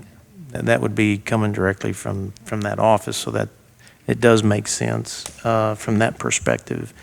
I mean, to me, when this first came across my desk, Tim's trying to do two things here, when really, in my opinion, he just needs to create his own policy, entire policy, and then just like the other constitutional elected officers, because this is maybe with good intentions, but it is going to cause issues, both with employees and citizens.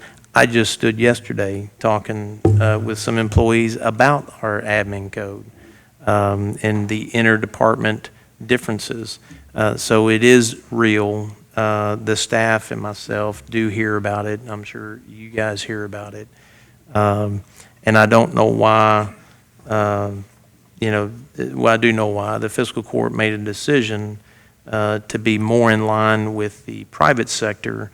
Our taxpayers are literally facing with the same policies with a 40-hour work week, and this is going to be different. And it's to me, it's an issue. But that would be my advice to Tim, is either continue to adopt ours or create your own policy. But for the court, this is an order approving 2019, oh, wait a minute, that's the wrong one. Not yet for that. This is an item for the county clerk's office to take one segment out of the admin code and use that as his policy. It's just he's still going to have the admin code that the fiscal court has on the table, but he's going to have I guess you'd say, a separate section that is specific to his office for an admin code. So he's going to have two codes.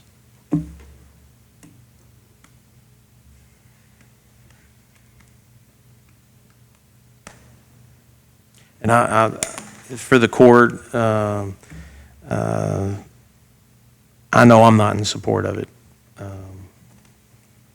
In the way that it's structured now, this is not.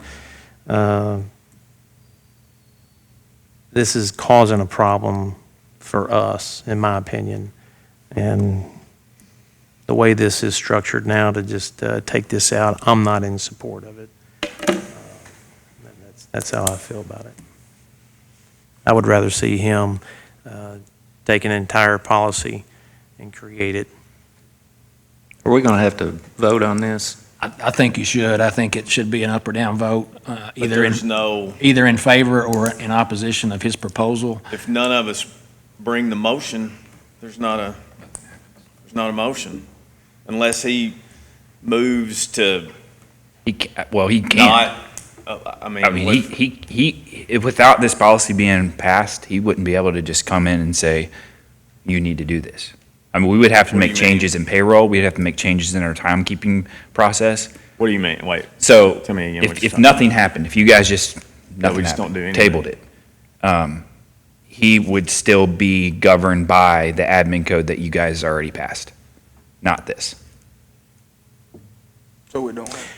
And So, I would like to make a motion to table this to the next meeting to have some more time on this and time to talk to him and a little time to absorb all this. Yeah, it is a lot to take in. Yeah, I mean, there may be, there may be something that could be worked out short of him adopting a new code. I don't know. I think there's, It's more of a personnel slash, bookkeeping and issue than it is a legal issue, really, so. And, well, And then from here to say the next meeting, everything.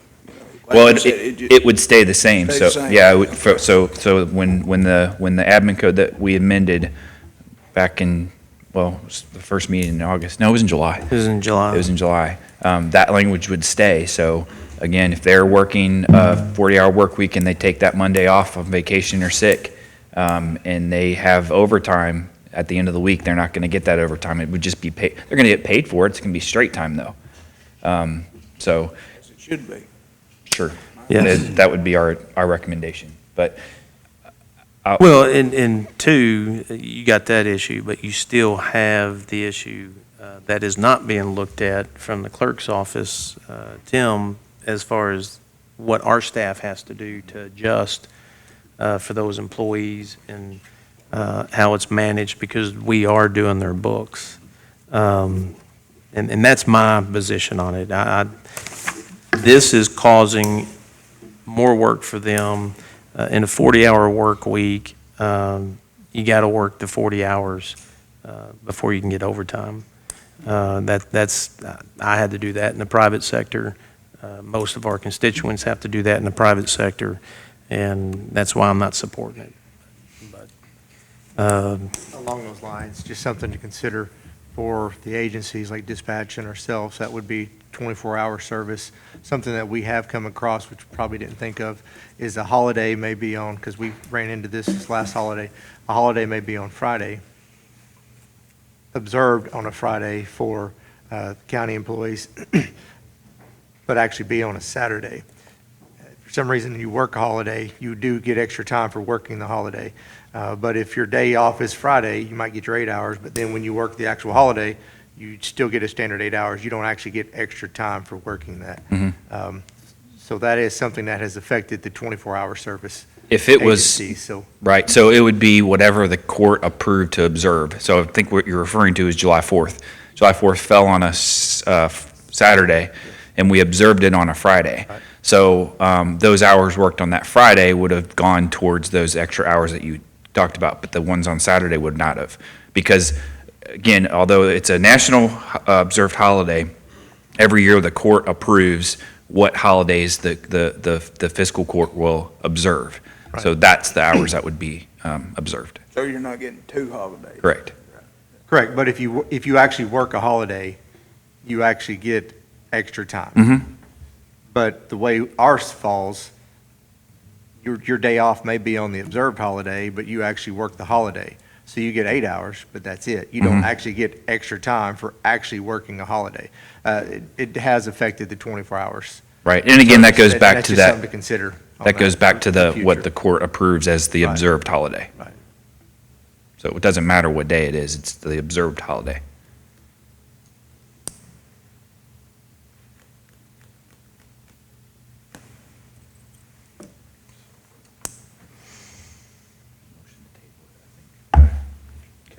was there a motion to table this? Was there a second? I'll second it, let's table it and give it a couple weeks. All those in favor say aye. Any opposed? I'm going to oppose because I'm just not in favor of how this is constructed, and I'm going to be opposed if it comes back this way. So it needs to be dealt with because we're prolonging the changes that if it were approved, we're going to have to go all the way back to July 1. So Motion carries. We'll move on to new business. Item A, Sheriff's 2019 Property Tax Settlement. Y'all got a copy of that? Sheriff told me you guys had everything you need, and you just look at it and approve it. Oh. That's nice of him. Is there any questions? Does anybody have any questions on this? This is the order approving 2019 property tax settlement. The Fiscal Court of Marsh County, in compliance with state requirements, hereby approves the Marsh County Sheriff's Eddie McGuire settlement of 2019 property tax for the year of April 17th, 2019 to May 16th, 2020. Is there a motion? So moved. Approve. Is there a second? Second. All those in favor say aye. Aye. Any opposed? Motion carries. I move for a short recess. Second? Second. All those in favor say aye. Aye. Motion carries. We'll go ahead and call the court back to order. Road Department surplus. I got I think a list of items that they just are needing to surplus. One item they need to add is, and I don't know how this, maybe Roy can explain this, but they would need to add one concrete bridge. I don't know if you just lift that up and give it to somebody, how does that work? But, 3-foot sections by 30-foot long. okay. So I would, okay. So I would request that if you guys choose to surplus that, we put these items on Gov Deals to sell. And if they don't go on Gov Deals, I'll bring them back and tell you what happened with them. So moved. Just to comply with the statute, Roy could affirm that the items that he's given to you are of no longer use to the road department. No longer use. So there's a motion. Is there a second? Second. Second. All those in favor say aye. Aye. Any opposed? Motion carries. Item C, I just want to make this official. I know Wendy retired. Her retirement was official July 31st. And she, in her absence during that time, I put Roy as the road superintendent to carry out those duties. But his official appointment, if you will, to that position is August 1st. So I just want to make sure that I present that to the court in the minutes, that Roy is going to be the road superintendent. And so far, I mean, he's done a great job. That's so. through, is that a 4-year, so it's like filling out her 4-year. Yeah, we need Yeah. to vote on that to Yeah. finish this term. Yeah, Finish this term. because we've got bonds and everything else. So we would, she wasn't technically off the books. She was just absent. So during that time, I think middle of June, late towards June to end of July, she wasn't physically here, but she technically was the appointment. So August 1 is when he officially, there's a vacancy. So would that be, I meant to do this last meeting, but this would be August 1 for the, You just make your motion to appoint Roy retro back to August the 1st to fill out this remaining term. gotcha. So moved. All right, second. All those in favor say aye. Aye. Roy's been doing a real He's good doing job. a great job. We appreciate you. Motion Good job. carries. Yes. Did you say nay? We didn't hear. Oh. No. He appointed you and voted against you. said, well, I thought I heard you say that. I don't know. You'll have to look back and see, Roy, Yeah. when she gets this. No, that's, It'd be the remaining of a 4-year term, and I'm not sure, you probably got it when that 4-year term is, when it began. It Reappointed her seemed like it last was the year. first thing we did, right? Yeah. Like at Yeah. the first of the year. yeah, we can go There's a back. couple years left, I think, so. Yeah, it was like the Yeah. first meeting of the new court, right? Yeah, so January of 19, so is this appointment for 4 years or to fulfill the remaining of the, Fill the It'll come remaining. back Yeah. up when the new court takes over, yeah, okay. if there's a new court. Well, you would just, whenever Wendy was appointed, he's gonna fill out that 4 years. Yeah. All right. Yeah, yeah. We'll move on to item D, change order, Travis Construction. We asked, the document that they had sent over, RBS had sent over, you'll see on this page, it had just an X drawn through it, and I asked them to clean it up, so they just cleaned it up. So you'll see the portion that actually is the change order for the, and this is in regards to door hardware. The schedule did not call for door number 17 to have a card reader installed. All card reader material and prep was ordered per hardware schedule. The card reader installer will field modify the door to fit the new hardware. So RBS wrote a letter to the contractor and outlined per the contract because the contractor disagreed with the architect. So this letter just outlines the sections of the contract that apply. So the change order is for the door hardware. Is there any discussion on that?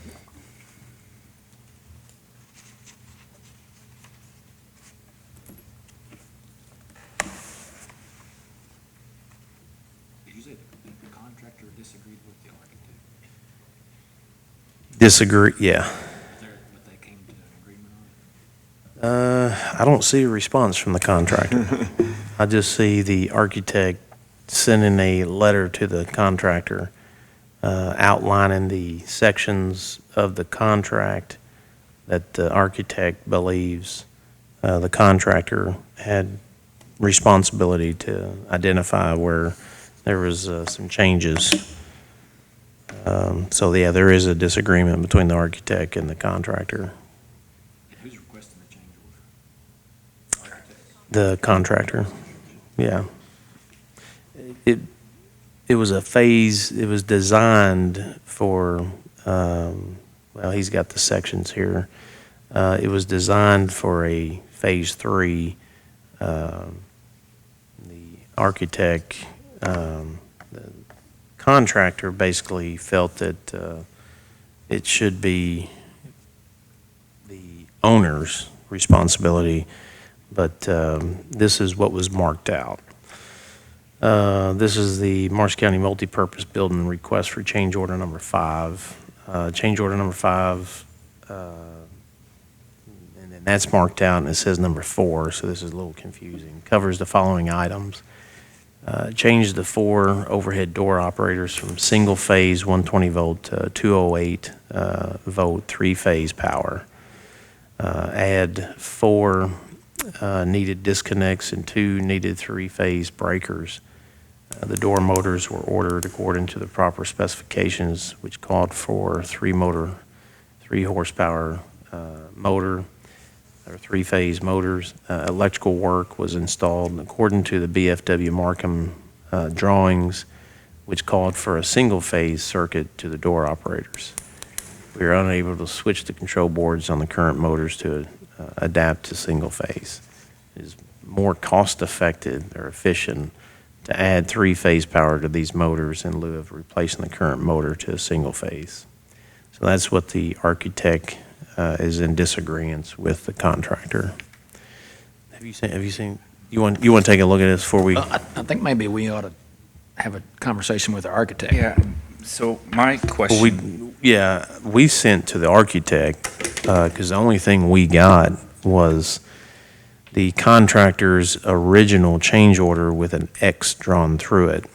And so we asked them to clean that up. And Travis she is- said the contractor wouldn't send one. So the letter with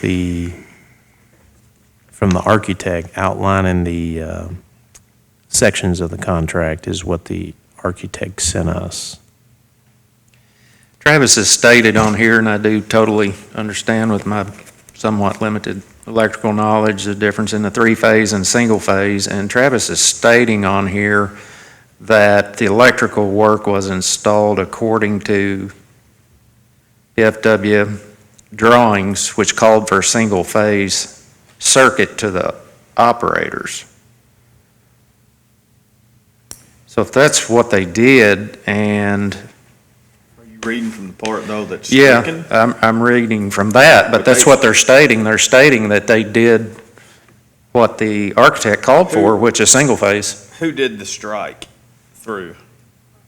RBS. RBS struck through that. And then we asked him to, With a letter, their response letter to Travis as to why they thought they were responsible. They haven't responded. Travis They Construction. probably haven't had a chance to respond. well, RBS said that they didn't respond, or they wouldn't respond.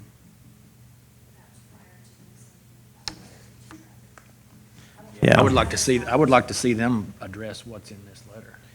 Travis? Travis, yeah. Yeah, if they wired that if the wiring called for single phase, there's no reason they would have put three-phase motors up there. I mean, you can't hook single phase to three-phase. It's also kind of confusing that the change order, Well, the change order is having us pay for. Yeah. And that's my argument was, we're not paying for something that we didn't design, nor did we not install. So, I mean, we were trying to I wasn't gonna bring a X through I was like, no, we need to clean this up. And so, I don't know. Yeah, I don't think we should be paying for anything, and at least until Travis has responded to what's in that letter from RBS. Yeah, the only thing on here that we're looking at today is the door hardware. That was done. The door, number 17, to have a card reader, so that was a change. So number 2 is what we are all in agreement with as far as the change order. But breaking it out, so I guess the original change order that came from Travis was $5,702.42. On that last page, the change order amount is $3343.02, which would be the labor and materials to install the card reader on door 17. But if you look at the invoice from Jay's Electric, the invoice is only $3183.84. So that's almost $200 difference. Plus they have sales tax of $134.40 on the Jay's Electric bill. So that amount, I don't believe is accurate anyway. yeah, I think we need clarification from RBS after, like what you'd mentioned. If they Yeah, for sure on that item Travis number 1 that's replied. crossed out, but the number 2, like Judge said, that's already done. yeah, the work's done, but when Yeah. you start looking at the actual breakout Yeah, for the cost, it doesn't match up. Doesn't add up. it doesn't.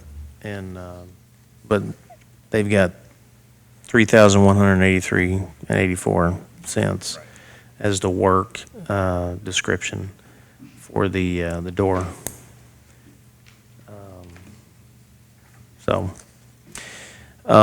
If you want, as far as the door hanger, I guess there's an option we can get with RBS to get an exact number to pay. If the court wants to go ahead and move on that as a motion, that way when we get the exact number, right here is $3,183.84. And that can give my office the green light to pay for the doors, and then we can reach out to Travis and find out what it is that he is disputing. It seems like to me the issue's with the engineers and the contractor, but the RBS is citing other sections and articles of a contract, so. So you need a motion to approve the doors With the with the contingency. contingency that RBS sign off on the exact amount. Exact dollar amount. Yep. It doesn't need a cap or anything, I assume. Well, It just I mean, definitely, I'm definitely going to ask them to take that sales tax off because we're Yeah. exempt. But I need clarification on why that total amount of the change order on that document is different from what's being invoiced. So I'll have to talk to because that was billed to Travis. So I'll have to talk to Travis Construction about that invoice and why it's different from that plus the sales tax. Okay. So I don't know if it's a general, like, Well, until we get that number or not to exceed. yeah, we can do a not to exceed 3,200. We don't expect it to go up. No, it'll go down for sure with Yeah. the sales tax taken off. Yeah, So then I think 3,200 would. move we approve the change order for the door contingent upon approval by our engineers, RBS, with a cap of $3,200. Second. All those in favor say aye. Aye. Any opposed? Motion carries. We talked in the public hearing yesterday, the economic development grant. This is what Josh presented yesterday in the public meeting. Is there, and this is a window, so folks understand, this is, I'll just go ahead and read this. Economic development, dear Mr. Bays, this letter is to express my intent to submit Southwest One Industrial Park. Let me back up. This is the IDA, since the property is owned by IDA, so the Industrial Development Authority. And Josh Bays is the partner with Site Selection Group, LLC, out of Dallas, Texas. Dear Mr. Bays, this letter is to express my intent to submit Southwest One Industrial Park in Marshall County for the Kentucky Product Development Initiative Program. I understand that the purpose of the program is to improve properties specifically for corporate investment. Please find an aerial attachment that has the boundary lines outlined of the property attached in Appendix A. The property is 300 acres, owned by Marshall County Industrial Development Authority, at the address of 2209 Southwest One Boulevard, Benton, Kentucky. And it gives a lat long. Southwest One Industrial Park is Marshall County's first and only multi-tenant industrial park development for small and mid-sized manufacturing projects. Currently, one project is under construction, as are the turn lanes of US Highway 641 and the Southwest One Boulevard entrance into the industrial park. Kentucky Lake Economic Development, the Marshall County Industrial Authority, and the Marshall County Fiscal Court have made tremendous progress in accessibility to the site and the installation of all utilities. To continue with Phase 2 of our development, we are seeking matching funds to extend the base of Southwest One Boulevard and construct a pad-ready site. This will allow our economic development organization to pursue a virtual building program and to incorporate that program into our marketing strategy. The Marshall County community is excited to apply for funding through the Kentucky Project Development Initiative for some very important projects that will continue to enhance the marketability of Southwest One Industrial Park. In submitting this letter, I understand that participating in this program is voluntary, and program grant funding as provided in Round 1 is subject to availability and not guaranteed for this Round 2 process. Any costs incurred during this program process are to my own expense. Sincerely, Josh Tubbs.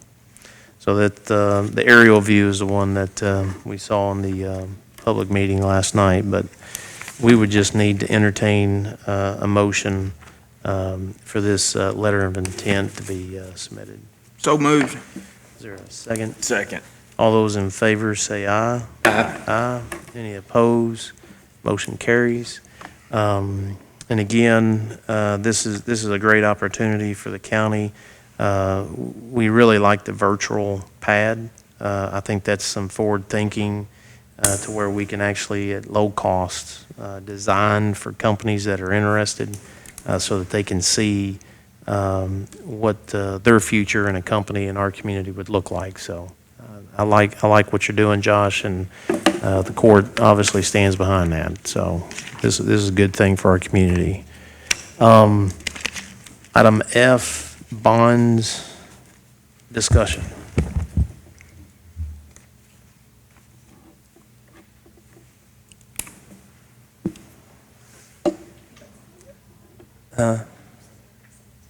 Well, Erica, basically, after we left our meeting last night, no, I've got a copy. After we left our meeting last night, she, the access was a trial period, so she couldn't access her computer from home. So she had to recreate what you guys have. So we have fixed that this morning, but you should have it. So is it different? No, Oh, okay. no. She had already completed it, but Okay. she just had to complete it again. So Okay. Corey got left she was a off little, that. she was a little Sorry frustrated about that, that Corey. she had to recreate what she had already created. Okay, we put this together so that the court can see, and you'll see the structure of this, the bond monies, the bond proceeds, it's got the dollar amount and each project with the projected and budgeted dollars, the approximate remaining numbers based off of what we put together for the bonds is $644,140.78. Now, that is subject to change because I know, for an example, Chris, with 911, the upfit, we got a vendor to give us a proposal, and it was almost $500,000. And Chris is going to do the work so that we don't have to spend $500,000. And this is just one example where him doing some of the work is actually going to be saving us some monies.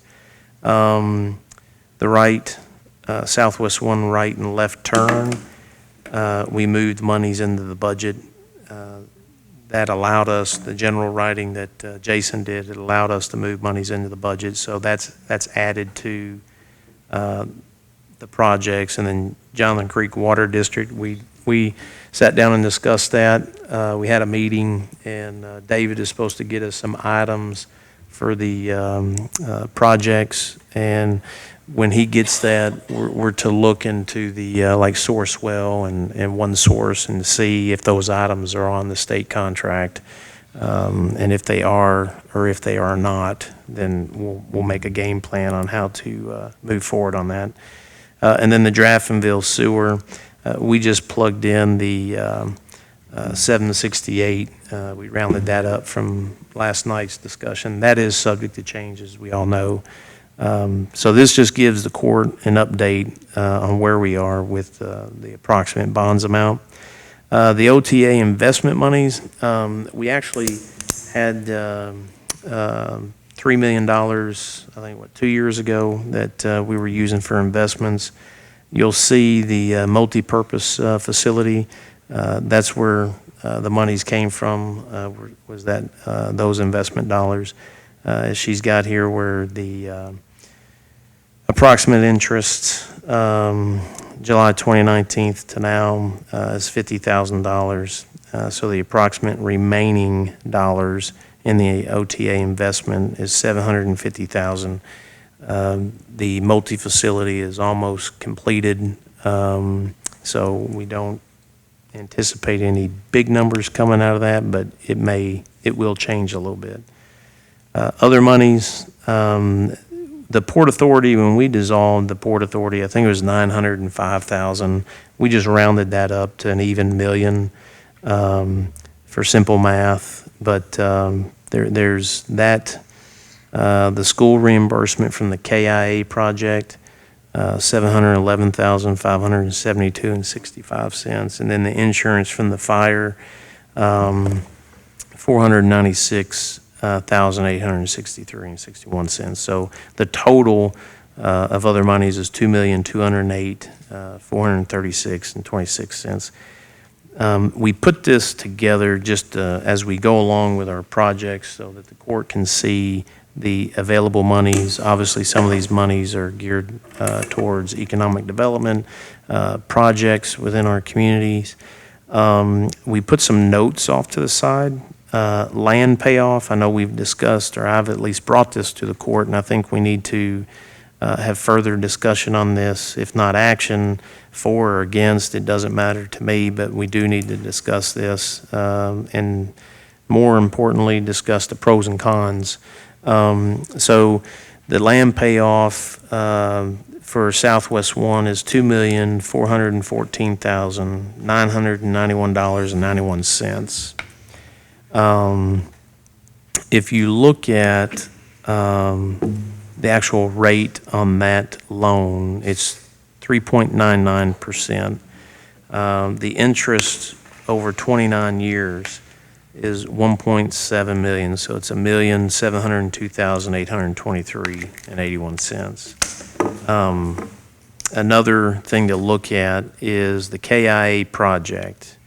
The KIA project, which is the sewer project, that was a 1.75% rate, and the interest over the 20 years is $520,404.22. So the land loan was for 30 years at 3.99. The KIA rate was 1.75 at 20 years. And then if you look at the $7 million bond debt service, that's annually $465,000. So, and then we'll throw in, to make us even more confusing, TVA in lieu of tax. This was 2 years ago. This was the TVA in lieu of tax obviously allows those counties in the TVA region that identify an industrial development authority. We fall under that. We have an IDA. This year is $153,000. And that goes for economic development. And so something that I've thrown out that for discussion, and I think that, you know, we need to look at every possible thing that we can look at to maximize those dollars. One way we can look at it is to move the TVA monies, the $153,000 annually, to our bond debt. The bond debt is $465, and one way that we can do that is the water and sewer project. I consider that the Merco project because they bid that out. That's a $2.4 million project.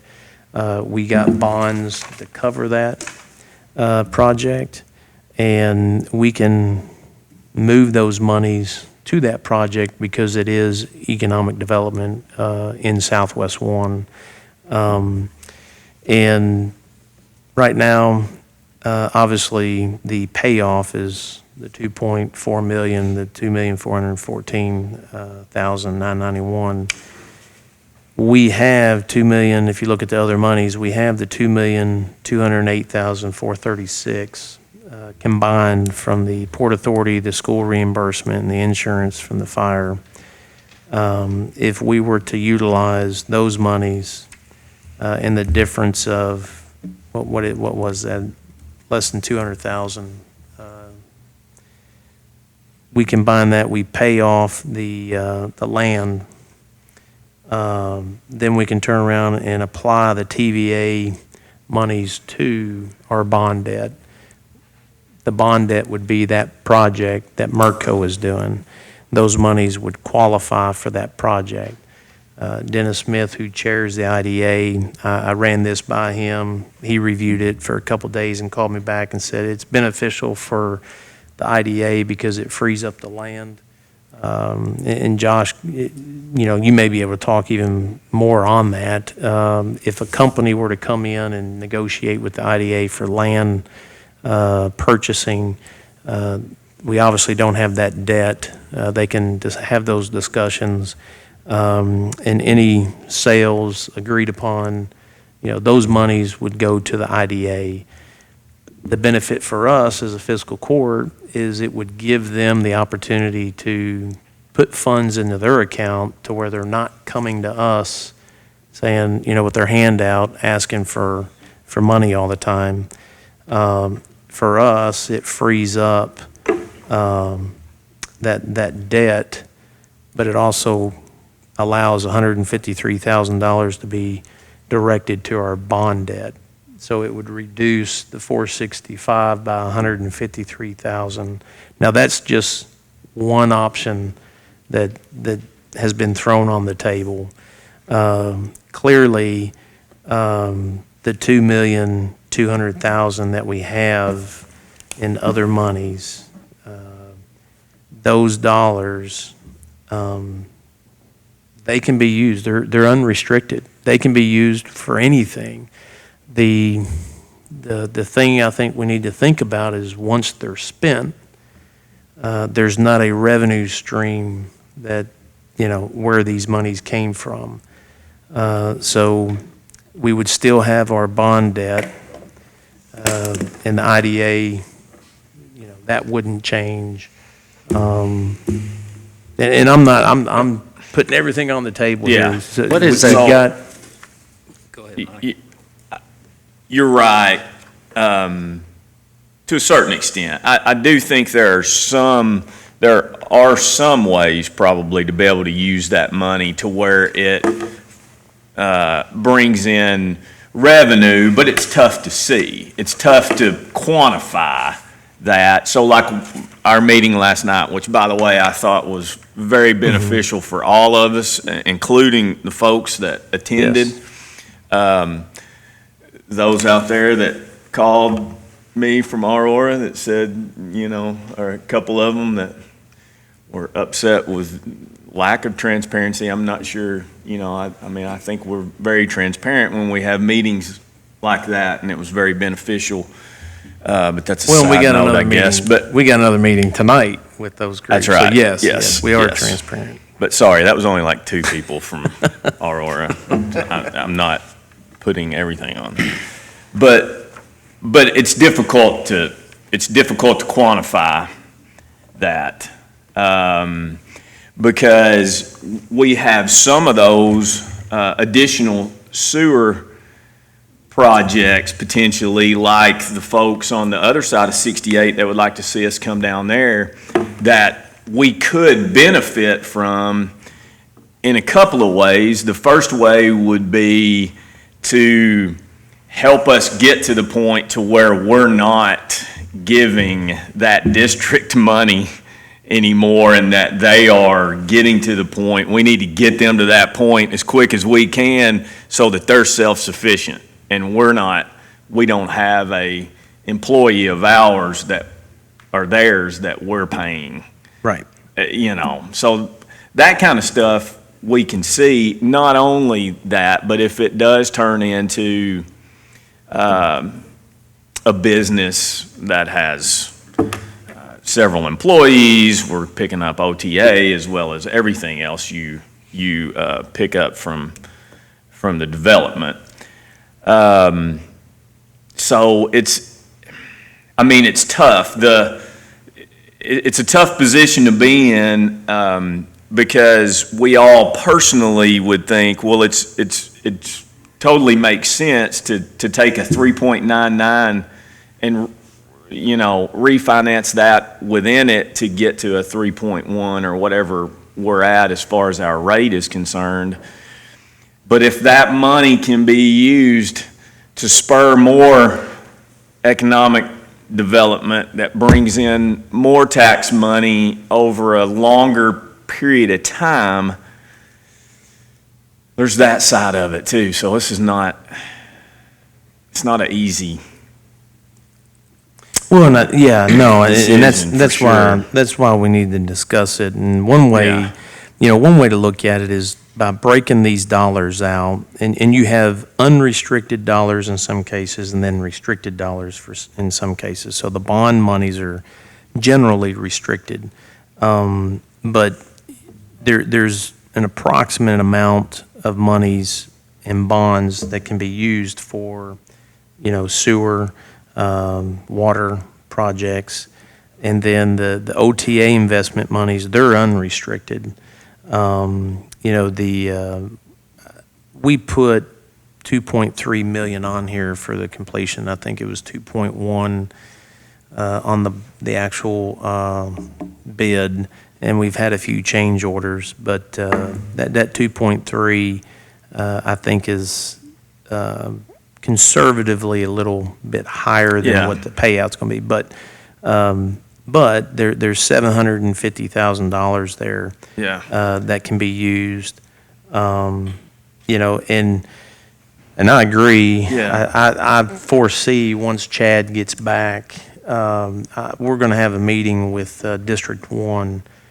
If they're going to be doing something, then we may be able to benefit to work together on their timeline and ours. But we'll have maybe a better known number in cost in all those businesses in that area that were willingly wanting to participate. That's encouraging. Yeah. The businesses there are actually participating and in some cases even willing to give up their land for Easements. yes, they see the vision that is going to definitely help that area. Yeah. So it is encouraging. How can we maximize? Yeah. That's the thing, is how can we maximize? And I think at this point, I know you had said, we had talked about this before. Yeah. And you'd like to see, maybe a vote on this. I'm not at the point yet, until we know some more about those other projects, Sure. to be able to totally commit to paying this off. Yes. I would love to be able to do that, but I don't think I'm at that point right now. Sure. Without knowing more. Yeah, from absolutely. those. As well as what Johnson Creek brought to us Yes. too. We have folks that now, after that, I know I've gotten some other calls, and I don't, I totally understand that, to say, let's talk about this project. Absolutely. So And something. we're in a good, we're in a at good least in a spot. good spot to be in, to be able to. What is the debt service amount on the Southwest one? 140.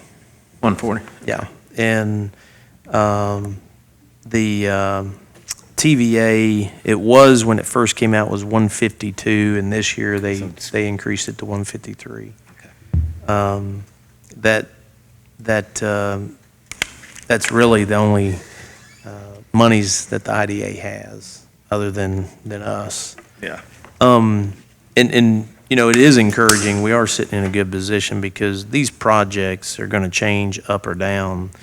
And the timeline is what we're going to nail down too with what we talked about last night. I think the one grant that is out, that is a big grant, we won't know. That's the one that combines with the schools. We won't know until, I want to say, this fall. And that'll be, that's a huge grant that if we get that, that's really going to change that number by almost $500,000. So we're sitting in a good spot, and this isn't for action. This isn't an action item today. I just want to understand where the court's at. So if I'm, Chad comes to me and says, for $1.5 million we can go this route. We may need to relook at that, but and just so that the court knows the loans that we have and the dollars and interest and what monies we do have available. One good thing about Marshall County is when I was up at the bond hearing in Frankfort, the officer said that by far it was the best debt ratio in the state. $52 million in borrowing capacity. I'm not advocating for that, but I'm just saying that is that is a testament to the county. But at the same time, we do have a lot of projects that we have to start working on. So I know our initial discussion with the bonds, the rates were extremely low, and it was great to borrow. I agree that if we were going to borrow, that now's the time to borrow. You know, We did it, now we have to spend it. yeah, yeah. And so this is just a breakout so that everybody can see it and help It's helped us. greatly. I'm glad you, Yeah. thank you for sending that, because it gives me something to be able to really Yeah, and you know, dive into. this is outside of, our budget. So how we manage our budget and how this COVID affects us, if you look at, I know Erica had put some numbers together. If you look at, let me pull this up. You guys, did you send this out to everybody or? No, Commissioner Sprague's asked for Okay. that specifically, so I got it for him. I didn't give it to everybody. I'm sorry. I can after this. Yeah, we can send this out to everybody, but it just breaks down the book balance and what was budgeted. And,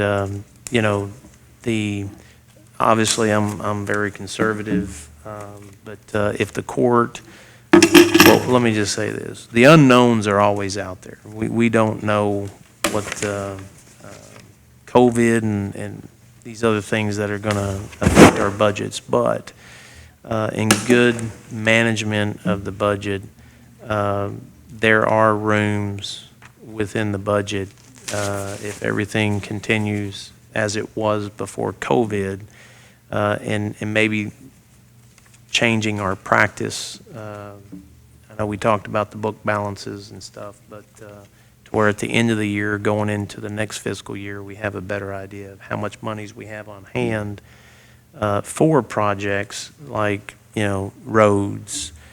The Judge Executives Association meeting that I was at, it is an issue, not only just our state roads, but our county roads, and maintaining them. If we don't maintain them adequately by funding mechanisms that are in place, they just get worse. Our Class 1 roads, if they continue to not get any attention, they continue to degrade, and it's going to cost us more money. But with that said, there are monies. The idea of that conservative budget is to have more monies for projects. I will say that one thing that I'm looking at, and I think I might have even discussed, that was in the team meeting. We got parts in our county that don't have or have poor internet service. And economic development, businesses are attracted to where the service is good. With Kentucky Wired coming through, I was talking with Oldham County Judge when they first came out, Central Kentucky, with the Kentucky Wired. They actually got in and bought 25 miles worth so that they own the actual broadband. And then it allows them to have more control over the contracts with the vendors. I don't know if that's available to us, but I do think that we should be looking at those parts of the county where there isn't good internet and where there may be internet service that is not the best. And so that's something that I want to bring to the court at some point. That'd just be another initiative that we can look at and kind of work with the Kentucky Wired initiative.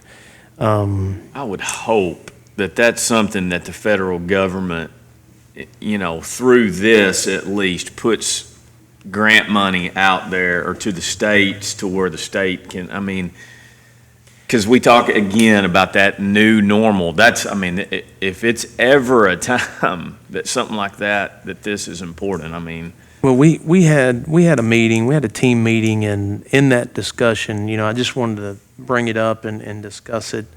Because and I'm sure you guys have too. I know I've had people, hey, when can I get internet out here? Yeah. But, then you get the 4G and the 5G. I think Paducah, and I don't know what platform they had used, but there is some 5G. Calvert City, we did sit in a meeting. When was that, Josh? About a year or two ago?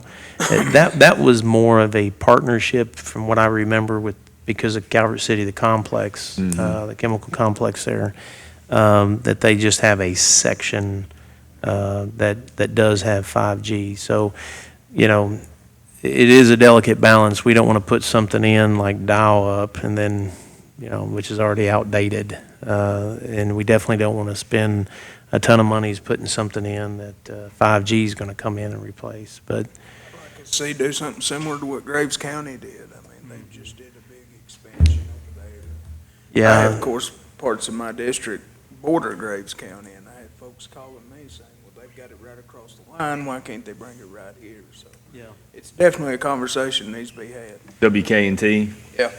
yeah, and and I talked to Judge Perry after we had that discussion, and they went in with a partnership with WK&T. I think it was a 30-year commitment. I think annually it's $150,000, but WK&T is obviously partnering with the county. And I just want to make sure that people understand we're targeting those areas, or in my opinion, should be targeting those areas where they don't have it or it's really bad reception. And then, the areas of our community that have internet service that is good, I'm not really, that's not what I'm talking about. Yeah. So, but, we'll bring that to the court, and obviously there's going to be a cost to that, and that's just going to help us make decisions, understanding where we sit. So, and if you guys get any, I know that if you get any other ideas or requests, I know that we were trying to be creative, and now this is just something that just in the team meetings that was brought up. There is 9 day-use parks, and we work with the Parks Department and the Road Department and going out, maybe putting in a new ramp. We learned a couple of years ago if we want TVA, we sit around waiting on TVA. So we would rather just take the initiative and fix it ourselves. But with that said, it was really a great idea.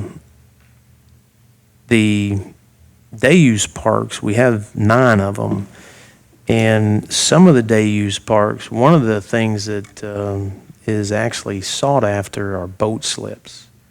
One thing we kind of kicked around was the county. Now, this is just I want you guys to understand these are the discussions that are being had in-house in ways to where we can help for the needs of folks in the county, but also help bring in funds to put back into, the idea is to put back into our boat ramps, our boat docks, but to get a permit and build a boat slip that can house several boats, and then the people in the community, basically, they pay an annual boat slip fee, and as that's paid off, then those monies, in theory, would be put back into repair at our day-use parks for our boat ramps. I think the last one at Big Bear, the road department put in a new boat dock or boat ramp. So those types of discussions, so that we can try to make some monies to put back into some of our infrastructure and not just be dependent solely on our occupational tax that we subsidize heavily out of. All right, this is just, one thing on that. Yeah. I just want to share, I've had so many compliments on the work our road department did at Big Bear with the ramp and the other work they did there. Everybody's really, some of them amazed when I tell them our road department did it. We didn't sub it out or anything. So very, very happy with that, and the people in the community are happy with it. It's awesome. oh, yeah. Thank y'all. And the boat dock's even nice. And that's what sparked the conversation was if the county, and I don't know, there may be some legal things there we're not thinking about, but that's just the brainstorming. As far as I do know, there was a preliminary request for information from the one campground. Was that Birmingham Point? If anybody there, because there's apparently a bunch of people on waiting lists for a boat slip. And there were several folks that said, yes, we would literally pay for a boat slip to store our boat. So that's just an example of something that we may bring back to the court. But There would be some red tape involved in that with them, I'm sure. TVA. TVA, getting a permit. Now, would that be? I don't know what you're talking about. Yeah. Just let me and Kevin take care of it. Well, Yeah. But this is something that was put together for the court's review, so that way, when we're discussing these projects, you'll have this to go back and look at. All right. Let's move on to transfers, item G. Okay, I have a transfer from the general fund, bond investments to 911, 400,000, and that's for part of the bid. Chris came today and showed pictures of what's going on over there. And then I have a transient tax transfer of $51,890.63. move we approve the transfer. Second, all those in favor say aye. Aye. Any opposed? Motion carries. Payment of the bills. Motion to pay the bills. Second. All those in favor say aye. Aye. Any opposed? Motion carries. We need a motion to go in executive session. So moved. Second. All those in favor say aye. Aye. Any opposed? Motion carries. Jason, you want to go ahead and? Yeah. So we were approached by Eric Long, who's an attorney for Dennis Smith. He owns some lots behind Pinnacle, and if you know where Pinnacle is, it's on the north end, just this side of the lagoon. So for people watching at home, that's the general area we're talking about. But anyway, years and years and years and years and years ago, there was a subdivision that was laid out back in there that Dennis Smith now owns the lots behind where his office is. That subdivision was never developed, and in order to make his property more useful to him, he's requested that the county do a quitclaim deed for a portion of what was platted out as Elm Street and Birch Street, again, totally undeveloped. I don't think the county ever really had an interest in it to begin with, but in order to give Dennis Smith a clear title, he's just requesting a quitclaim deed from the city of Benton and from the Fiscal Court. And like I said, we never had an interest in it to begin with, so that would just be helping him to clear up his title. So, Move we approve the Second. quitclaim deed as written. There's a second. All those in favor say aye. Aye. Any opposed? Motion carries. All right, that's it, gentlemen. Move we adjourn. Second. Second. All those in favor say aye. Aye. Any opposed? Motion carries.